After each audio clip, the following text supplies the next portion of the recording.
Bago tayo magsimula, ipapromote ko lang. Aking mga power bracelets, available po ito sa Shopee at sa TikTok. But most of my power bracelets are available sa Shopee. So, lahat po yan ako yung gumagawa. Meron tayong mga protection bracelets. So, this is a combination of fire agate and lucky red string, which I have been using for more than 4 years na. And then, meron tayong dalawang klase ng obsidian evil eye. We have the smaller version, which is the 6mm bead and the 8mm bead. This is good for warding off negative energies around you. And of course, yung mga evil eye. And then, we have the anti-evil eye bracelet. So, para to sa mga anti-inggit, ganyan, sa paligid nyo.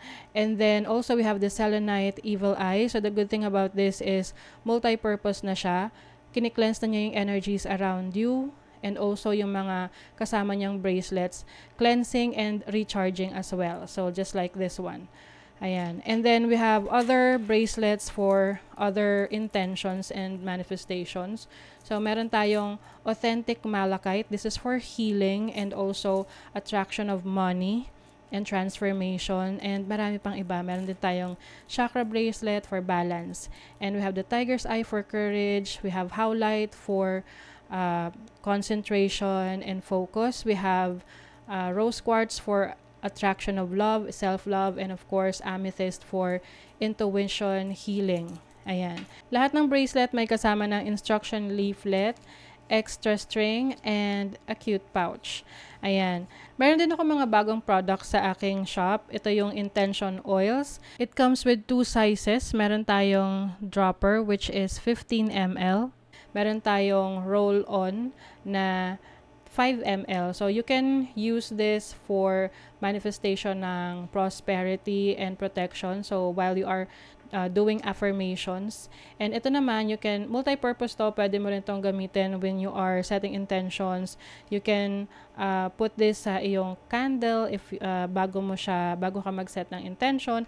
So, this is for prosperity and protection na. Meron din akong spell jar for protection and prosperity. So, these are limited items lang kasi konti lang nagawa ko dahil lahat to ay chinarge ng super full moon nung full moon in Pisces. So now it is available. I think 5 to 7 pieces lang yung available for each. So lahat yan nasa aking Shopee. Link on the description. Thank you so much and happy shopping.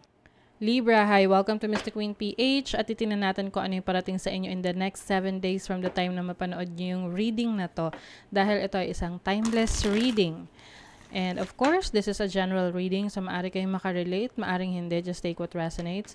Panoorin nyo rin yung Sun, Moon, Rising, and Venus ninyo para sa iba pang mensahe.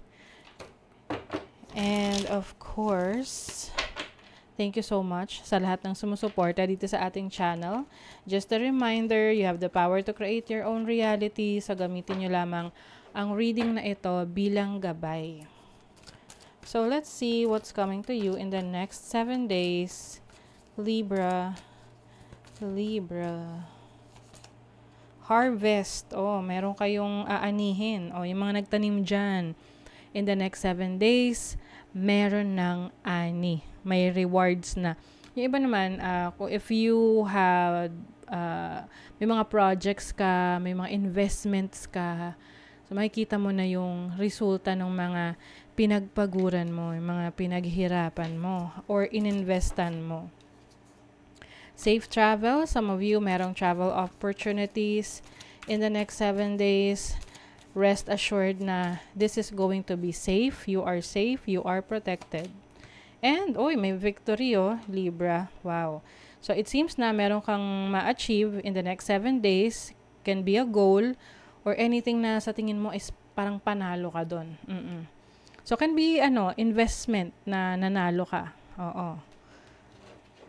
You feel like, you're a winner. There's a celebration. Pwede rin namang sa family to na meron kang family member na merong napanalunan or naging victorious sa pinupurso niya sa buhay. So, it's also a blessing to the family. Speaking of 10 of Pentacles, this is money, financial abundance. This is more than enough. Yung iba sa inyo, maaring meron kayong matatanggap na mana from your ancestors. your parents, your grandparents. You also have the Three of Pentacles. You are very busy. You're going to be very busy in the next 7 days. Some of you are going to start their own business. If you already have your own business, mas lalo nyong palalaguin pa yung inyong negosyo. You may be talking to some people para makakuha ng investment, investor, ganyan. Uy, Six of Wands. Wow. Alam nyo, Libra, this is for sure in the next 7 days, there is there's victory. Six of Wands is being successful, being the winner. Sa maaring may mga challenges kayo in the past na napagtagumpayan ninyo. You have the Queen of Wands. So much passion. I feel like you are going to free yourself, no? This is also being more assertive, no? Yung parang meron kang lakas ng loob na magsimula or mag-approach ng ibang tao to express yourself, or hindi ka na masyadong magiging mahiyain. You also have the Four of Pentacles. This is financial stability and financial security. So I feel like in your family, no, merong sense of achievement dito sa finances. Oo. That's for sure. Yung iba sa inyo may na-acquire kayo na property. May nabili kayong bahay or sasakyan, high ticket na property, lupa. You have the 8th house. 8th house is about other people's money.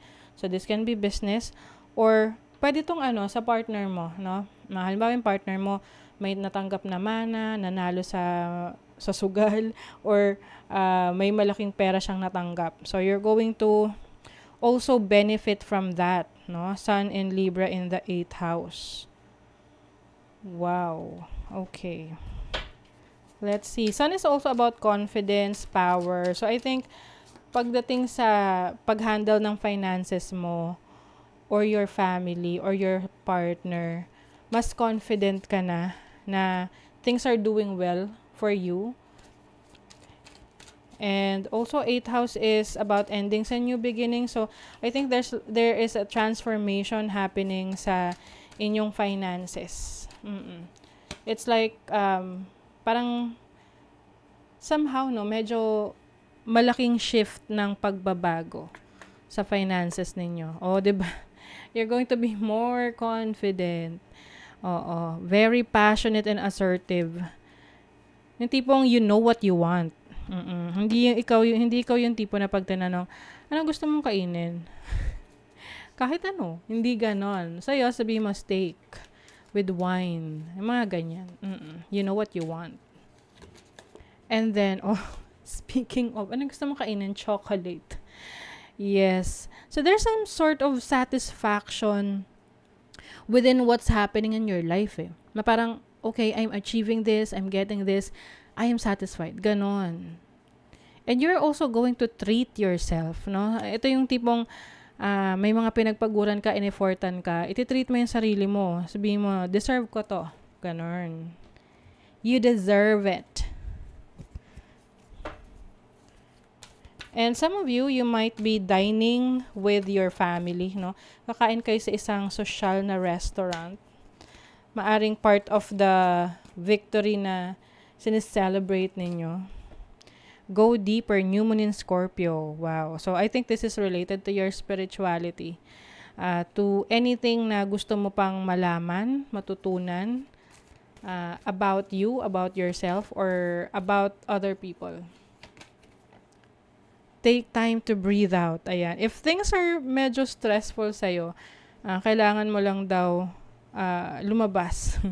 Kaya siguro most of the time, you will be going out, eating nice food para to distress, no? To also relax. Yes, take time to breathe out. Wag masyadong magpapadala rin sa stress. Lalo na kung masyadong marami nangyayari sa buhay ninyo or mangyayari sa buhay niyo in the next 7 days. Especially that the 8th house is about transformation, endings, and new beginnings. that can be stressful kahit na magaganda pa, no, yung nangyayari. Sometimes it just takes up all your energy. So take time to breathe out. Okay? So that is your reading, Libra. Kung nagustuhan nyo ito, naka-resonate kayo, mag-comment kayo dyan. Like, share, subscribe para lagi kayong updated sa ating mga readings. Thank you so much, Libra. See you again.